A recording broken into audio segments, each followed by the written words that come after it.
Hi everyone. Today, we're diving into a practical Python project, sorting images into light and dark categories based on brightness. This tutorial is perfect for beginners as it combines essential programming concepts with real-world applications like image processing. Let's get started. Sorting images by brightness is useful in many scenarios, whether you're organizing media, managing photography projects, or preparing AI datasets.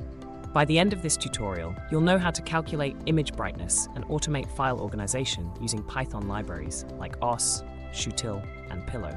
First, we need to import the necessary libraries. We'll use os for navigating files, shutil for moving them, and pillow for image processing. Here's the code snippet you'll need.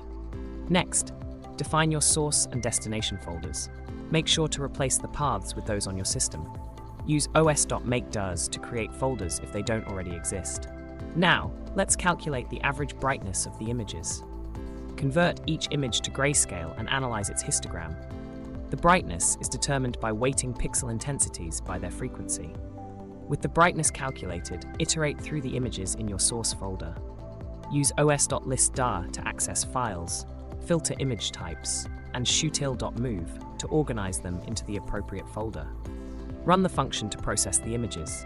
Congratulations, you've automated image sorting based on brightness. This scalable script is perfect for photographers, designers, and data scientists dealing with large batches of images. Here's a pro tip. Adjust the brightness threshold to customize sorting according to your needs. If you found this tutorial helpful, don't forget to like, share, and subscribe for more coding tips and tricks. See you in the next video.